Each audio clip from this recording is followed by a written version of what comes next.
Hello and welcome to Warblog. This is a development video for combat over rivers and streams. I thought this had been done a long time ago, but clearly not. I was looking at this game and I was trying to think of the sort of strategies that you might think about. And I think clearly the number of rivers and things has a significant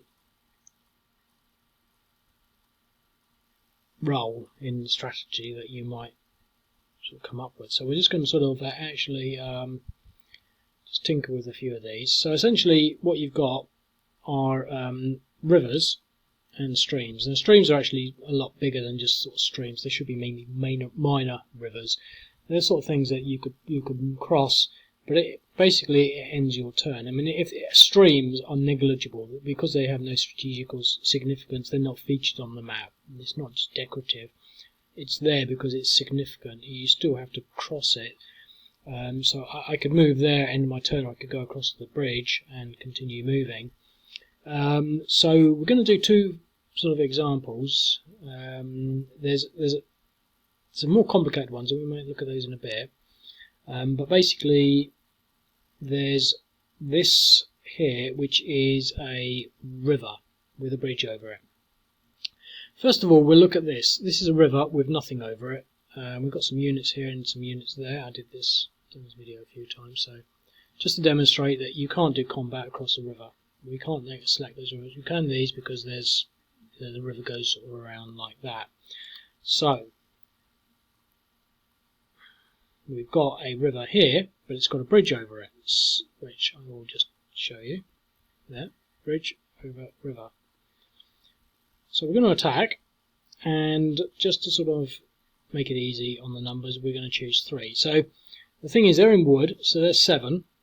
So that's 7 times 1.5, which I think comes to 10.5. I've done it a few times now, but 7 times 1, no, not 7 times 4. 7 times 1.5 equals 10.5. And here we've got 42. Now we're attacking across a river, a major river, so our factor is 0.4. So we'll lose 60% of our strength. So we're going up against 10.5. So 14 times 3 times 0.4 equals 16.8. So when I commit that, we should have 16.8 versus 10.5. Yes, it's correct. So, and they've got a 1-to-1 with an exchange. So we've demonstrated that it sort of works there. To some extent I am demonstrating to myself that it works, because I've done this video a few times now, and I thought, oh, I'll do the streams and the streams and rivers video, the rivers and streams video, and it didn't work. And it's actually quite tempting to say, well, I'll pretend it works and not bother. But it's actually, you know, it needs to work, really.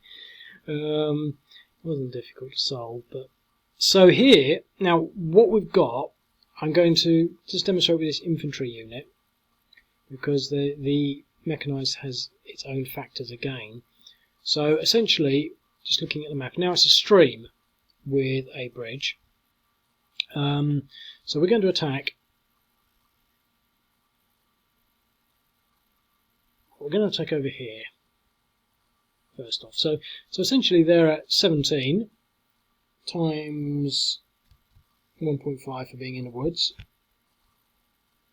25.5. Now we're going to attack with just one unit, 14, but he's going to be, because he's attacking over a stream, he's at a factor of 0.7. So times 0.7 equals 9.8. So it should be 9.8 plus 25.5. 9.8 versus 25.5. So obviously it's not good factors, but 9.8 times 25.5. So we've now done. Was that an exchange? An exchange. Look at that. How lucky was that? Now we've done that. Now there is another. Well, let's move this unit here, or Oh no, yeah, no, that's fine. We seem to be moving fairly effectively. We've still got some movement. I just want to get infantry versus infantry. Now we're just going across a stream without a bridge. Hopefully it will work. So we should be at the same odds basically, and they'll be at something very different. I'm not going to bother with their odds because they're just defensive odds. It's the same anyway. So we should end up being at 9.8. 9.8, yeah. So essentially, I just wanted to test myself that it didn't matter whether it was a bridge or just going over a stream. So we can attack and we get a reduced factor. So that means that as the sort of Hyperbadian units retreat, it's going to be significant to retreat behind river lines, and there are plenty of them. You know, these river hexes I think are going to sort of, you know, be quite significant. So this hex here, for example, you know, it's uncrossable along there. So there and there are going to be fairly key defensive points. You know, there's no way they can cross anywhere down here, down to this side of the map. So all the way across there is going to be key on those two hexes. Here, where the streams are, they can cross anywhere, but it's still got to fight across the stream. So clearly, from a northern perspective, this river is going to be key. There's only really this that is fairly standard. We've got the fort there. But down here, again, we can form back behind this river, and then we've got this river here as well. So this hex and this hex are going to be important. So essentially, that's pretty much it. I was going to go and do a few more examples, but I don't want to push my luck. You know, I can see it works there, but basically, the other examples would have been here. This is I mean, I'll just do this one for the hell of it. The reason I didn't want to do this one was because it's up against tanks in there. You see there's tanks? So that means that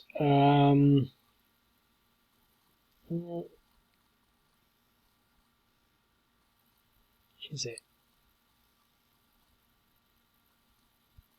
No, it has to be tanks only.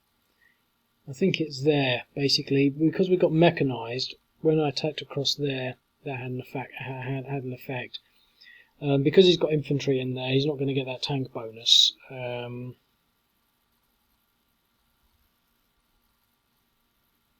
is he? So let's see what happens.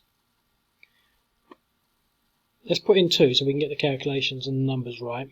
So they're basically defending on a 10 plus 7, 17 times 1.5. 25.5. Now we're attacking on 28,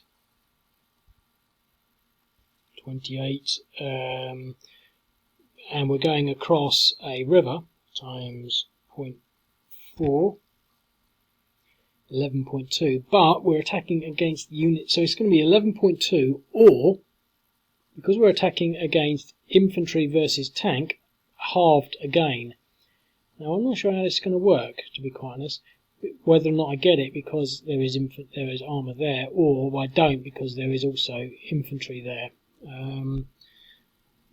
I thought that I'd lost that benefit because I only had infantry. I would not get that negative if I had some tanks. Because I don't have tanks, then I'm getting it. So I think it's going to be 11.2 divided by 2 again. So that's going to be is either going to be 11.2 or 5.6. Let's see, 11.2 or 5.6. Probably something completely different.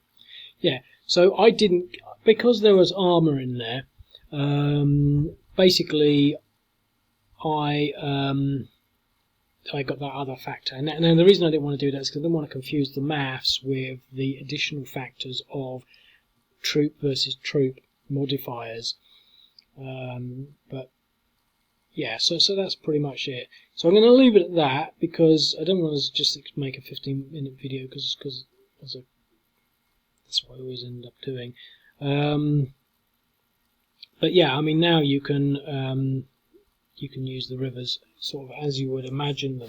And the irony is, I sort of half imagined it had been done a long time ago, and to a larger extent, I'm pretty, it's one of those things that it's sort of fundamental, really. I mean, there's a lot of other things in there that I would have thought I would have done before that. I mean, it's one of those things I sort of thought I'd done when I did, about 2 years ago, when I did things like being able to move the units or being able to not move the units across the rivers. There was a time when you can move units everywhere across rivers and everything. So the game's been developing. But anyway, I'll leave it at that, and hope that makes sense and gives you a bit of an idea of how the rivers and streams works. It's not rocket science. And I'll speak to you later. Cheers, mate.